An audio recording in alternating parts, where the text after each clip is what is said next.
Hello बच्चों, आज हम देखेंगे इलेक्ट्रिक डायपोल में वैद्युत ध्रुव की निरक्षीय रेखा पर वैद्युत क्षेत्र की तीव्रता। दो पोजीशन होती हैं, तीन होती हैं कुल मिला के।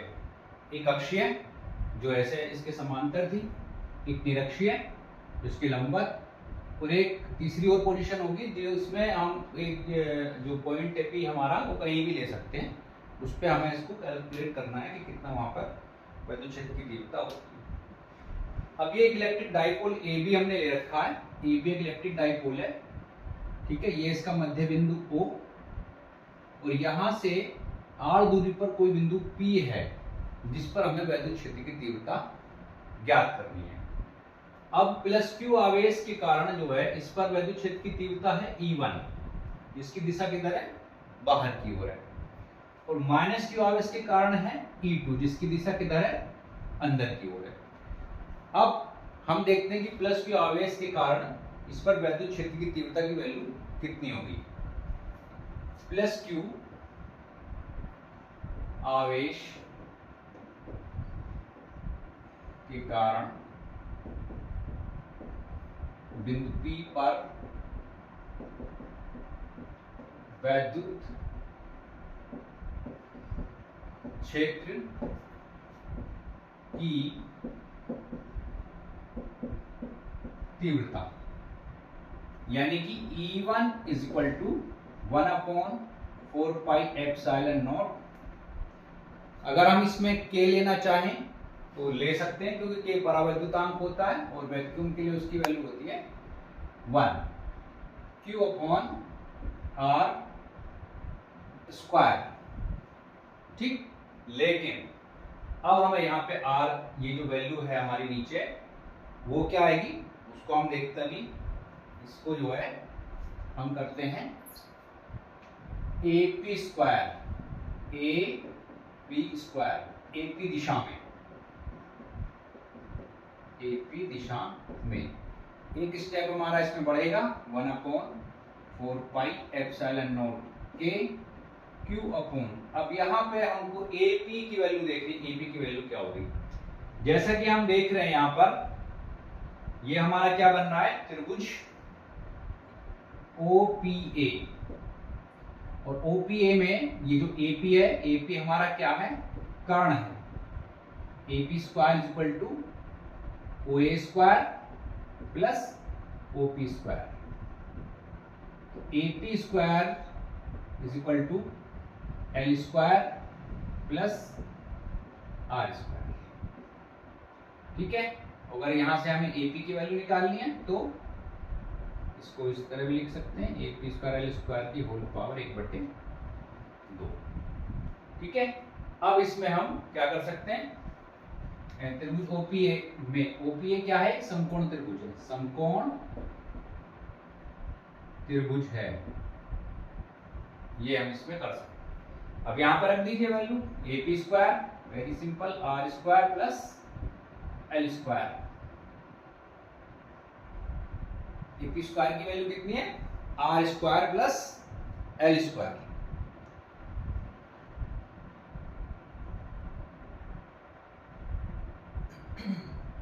इसी प्रकार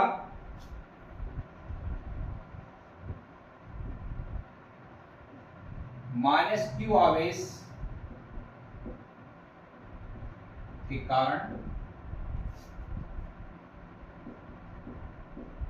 बिंदु P पर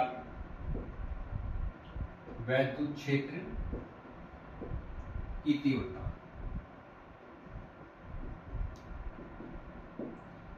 E2 इज इक्वल टू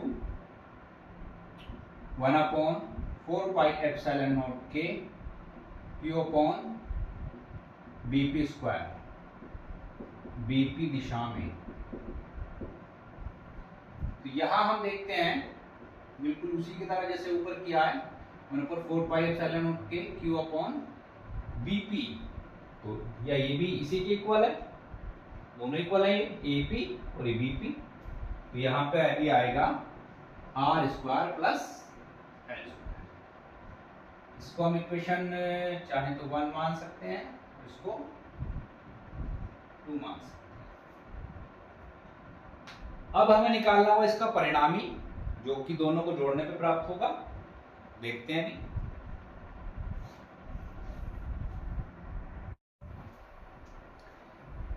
अब हम इसमें देखते हैं कि जो हमारा परिणामी है वो इन दोनों से मिलकर बनेगा, और दोनों की डायरेक्शन इनकी है अलग अलग। तो हमको क्या करना होगा, इस प्रॉब्लम को अपनी सॉल्व करना होगा कि कैसे इसको हमें निकालना है। हम क्या करेंगे कि क्योंकि दोनों की डायरेक्शन अलग अलग है, ये हमने यहाँ इसका परिणामी लिया है, तो ये दोनों क्या है, थीटा एंगल बना रखा है इसमें। ठीक है। अब कक्षा 11 में हमने एक टॉपिक पढ़ा था कि सदिश को वियोजित करने पर, एक सिंगल सदिश होता था तो उसको वियोजित करके हम उसकी वैल्यू निकालते थे। यहां भी हम क्या करेंगे, इसकी वैल्यू के लिए इसको ऊर्ध्व और क्षैतिज घटकों में लेके आना पड़ेगा हमको। ऊर्ध्व और क्षैतिज घटकों में, लंब और क्षैतिज। तो यहां पर E1 का जो घटक बनेगा वो बनेगा E1 साइन थीटा और E1 कॉस थीटा। ये आप लोग जानते हैं कि क्षैतिज घटक जो होते हैं वो कॉस थीटा में होते हैं और लंब जो साइन में होते हैं। इसी प्रकार से E2 का भी बनेगा E2 साइन थीटा और E2 कॉस थीटा। और ये जो यहाँ होगा E इनका है परिणामी, E1 cos theta plus E2 cos theta. अब यहाँ पे देखने की बात ये आती है कि ये एक दूसरे के विपरीत हैं, तो ये तो एक दूसरे को निरस्त कर देंगे, लेकिन ये दोनों एक साथ मिलकर काम कर रहे हैं। अब इस पे हमें वैल्यू अपनी फाइंड आउट करनी होगी।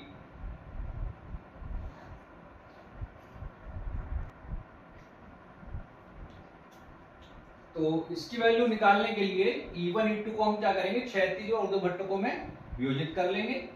ये आपका चित्र बी, चित्र ए। तब यहाँ हम क्या देखते हैं कि E1 बराबर E2, क्योंकि दोनों की जो ये वाली साइड जो है दोनों की इक्वल है। तो उस स्थिति में क्या होगा कि जो ऊर्ध्व घटक होंगे वो क्या होंगे, एक दूसरे को निष्फल कर देंगे, यानी कि अपना उनका प्रभाव नहीं रहेगा। ठीक है। अब आगे देखते हैं।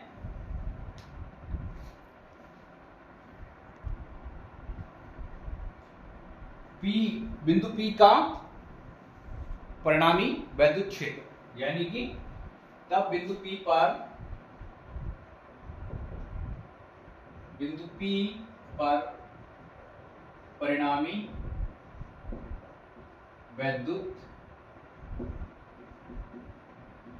क्षेत्र, तो वो होगा E बराबर E1 cos theta plus E2 cos theta.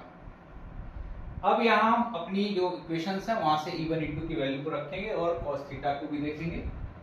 तो पहले हम इसमें देख लेते हैं cos थीटा की वैल्यू क्या बनेगी, क्योंकि आगे हमारे ये जरूरत पड़ेगी हमें इसकी।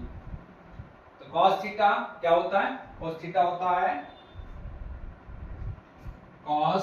होता है लाल बटे कक्का आधार बटे कारण A upon K। A upon K, अब हम देखते हैं कि यहाँ पर A अपॉन K हमें कहां से प्राप्त होगा,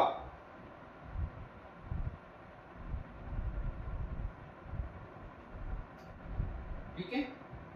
तो cos थीटा की वैल्यू आधार बटे कारण और OA अपॉन AP, OA हमारा L और AP की वैल्यू कितनी है, AP की वैल्यू अभी हमने पिछले उसमें निकाली थी, कितनी निकली थी, R square plus L square की power half, R square plus L square की पावर हाफ। तो अब हम इसको आगे हल करते हैं। यहां पर आएगा 1/4 pi epsilon not Q upon R square plus L square cos theta और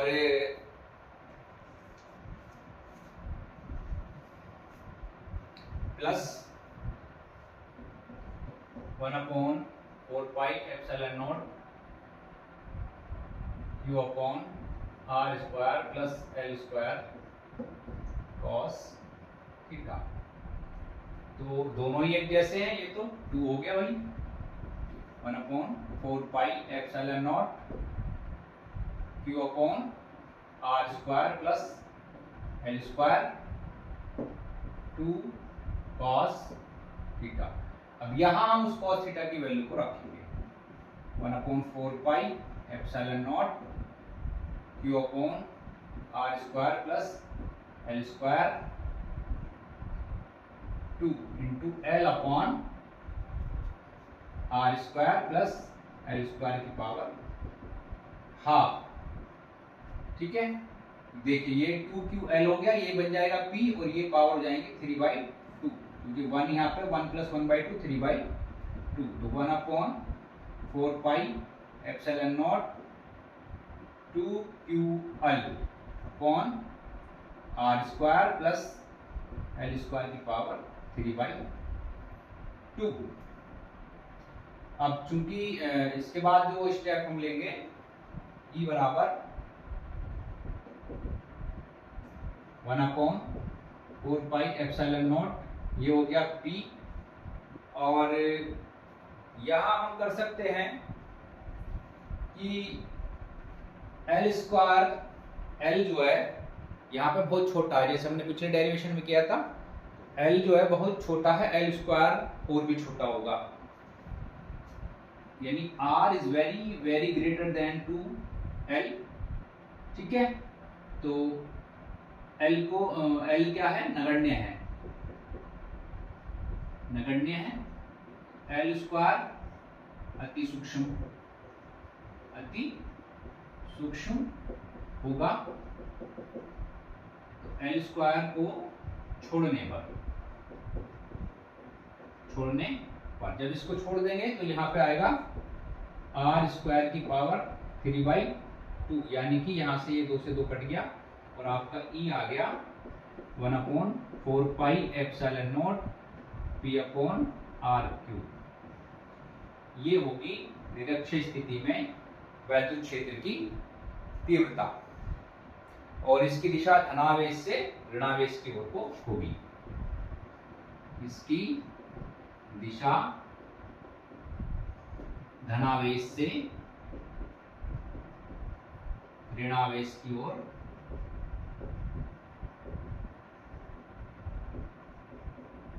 होगी। मात्रा किसका वही न्यूटन प्रति कूलम।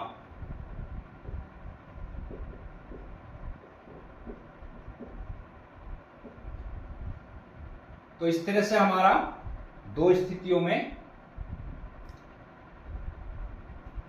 यहां पर देख रहे हैं के वैल्यू नहीं है तो के जो है के = 1 फॉर वैक्यूम, की वैल्यू 1 हो जाती है। वो हम पहले भी रख सकते हैं, यहां भी रख सकते हैं, उससे कोई ज्यादा अंतर नहीं पड़ेगा। अभी हम इसके बाद देखेंगे तीसरी पोजीशन क्या है, जब कहीं पर भी हमारा जो आवेश है कहीं पे भी मतलब द्विध्रुव है, वहीं पे भी हम कोई पॉइंट ले लेंगे, द्विध्रुव आघूर्ण है, इससे हम कहीं भी यहाँ कहीं भी पॉइंट लें तो तब क्या होगी।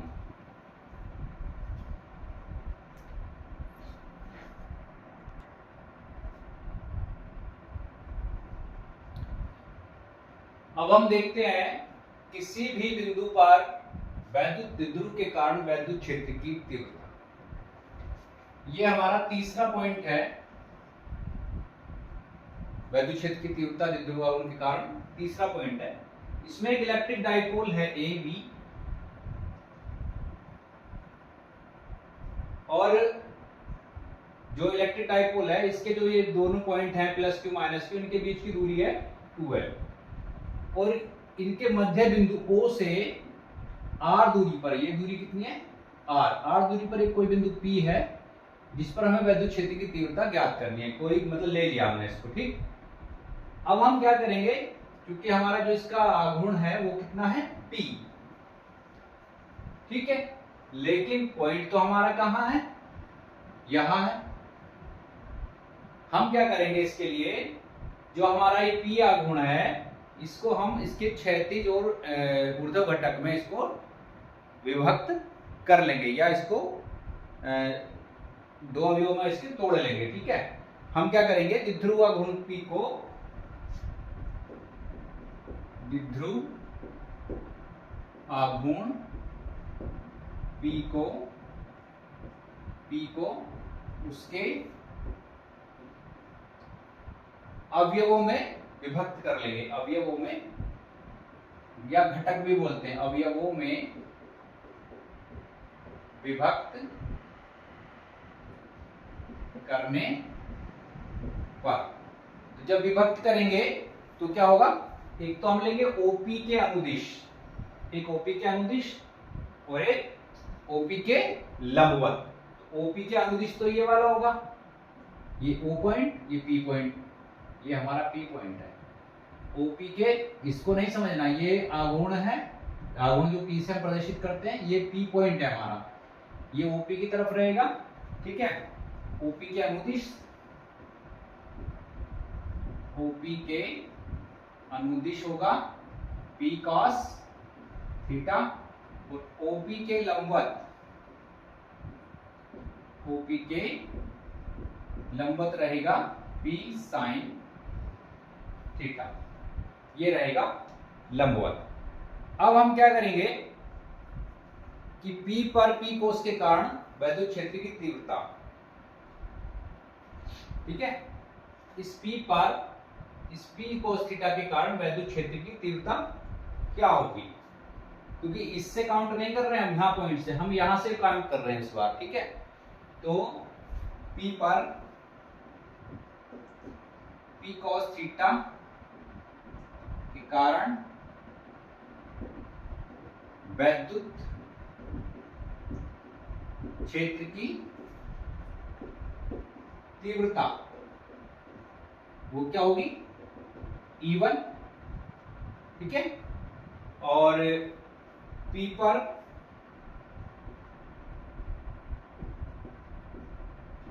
P sin थीटा के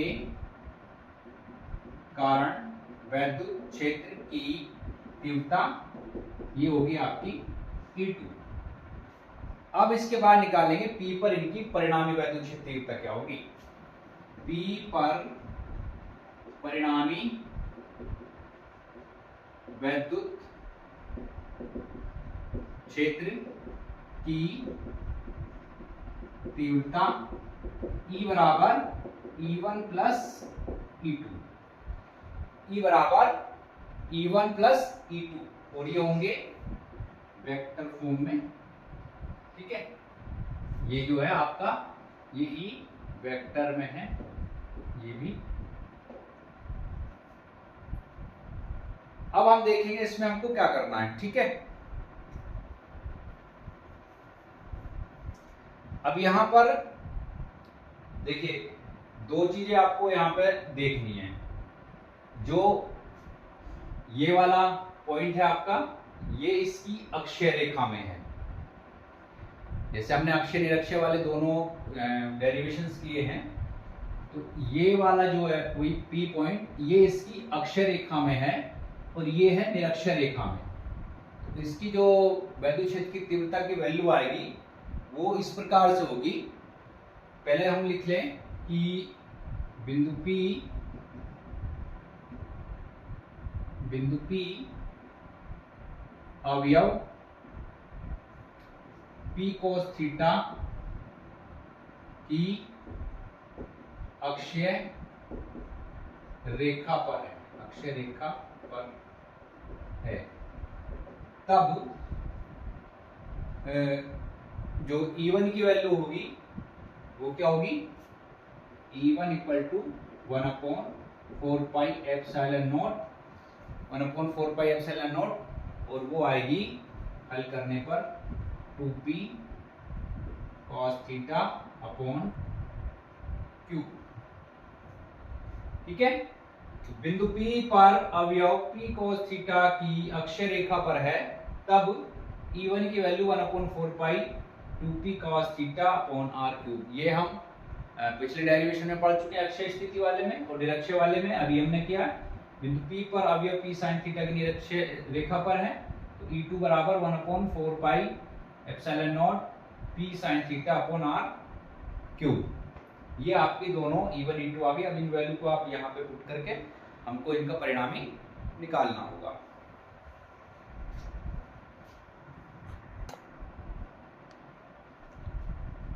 परिणामी के लिए परिणामी E equal to E1 plus E2। तो जैसा कि आप देख रहे हैं दोनों वेक्टर फॉर्म में, उसके लिए हम परिणामी कैसे निकालते हैं कि उनका जो है रूट स्क्वायर रूट लेकर के निकाला जाता है, स्क्वायर रूट लेके निकाला जाता है, यानी कि E बराबर under root E1 square plus E2 square. E1 और E2 की वैल्यू यहां से हम देखते हैं, रख दीजिए, कोई दिक्कत नहीं है। 1/4 pi epsilon not 2p cos theta upon r cube plus 1 ये होल स्क्वायर चलेगा इनका, ठीक है। 1/4 pi epsilon not p sine theta upon r cube, ये भी होल स्क्वायर में ही रहेंगे। अब यहाँ पे हम देखते हैं, देखिए ये 1/4 पाई एप्सिलॉन स्क्वायर में है, ये भी 1/4 पाई एप्सिलॉन स्क्वायर में है, r क्यूब ये भी स्क्वायर बन के जाएगा और ये p भी स्क्वायर ही बन के जाएगा, ठीक। तो यहाँ से हम कॉमन ले लेंगे 1/4 pi epsilon not p upon r cube, ठीक है। 1 2 3 राशि हमारी बाहर आ गई, अंदर हमारे क्या बचेंगी, अंदर बचेंगी 2 दूनी 4 cos स्क्वायर थीटा और प्लस साइन स्क्वायर थीटा। इसको हम इस प्रकार से भी कर सकते हैं, 4 पाई epsilon not p upon r cube, और इसको हम लिख सकते हैं 1 + 3 cos स्क्वायर थीटा। क्यों लिख सकते हैं, क्योंकि sine square theta is equal to 1 minus cos square theta. इसको यहां रखेंगे तो एक इसमें से घट जाएगा, 1 + 3 cos स्क्वायर थीटा आपकी वैल्यू। ये होगा आपका परिणामी वैद्युत क्षेत्र, जब हम बिंदु कहीं पर भी अपना ले सकते हैं। इसके बाद एक पॉइंट और इसमें आता है कि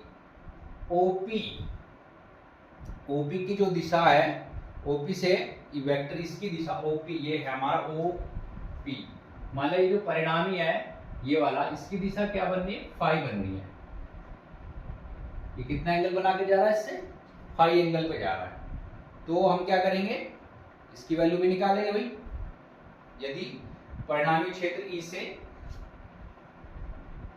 यदि परिणामी क्षेत्र E से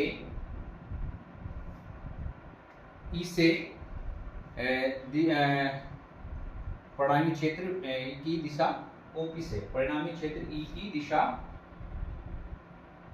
दिशा OP से फाई कोण बनाए,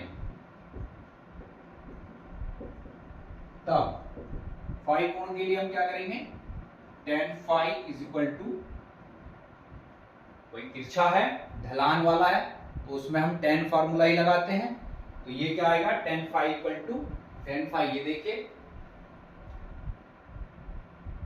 tan क्या होता है, फिर वही लाल बटे कक्के में आइए, ठीक है, लंब बटे आधार, लंब बटे आधार E2 अपॉन, ये इसके बराबर हो जाएगा E2 upon E1, E2 upon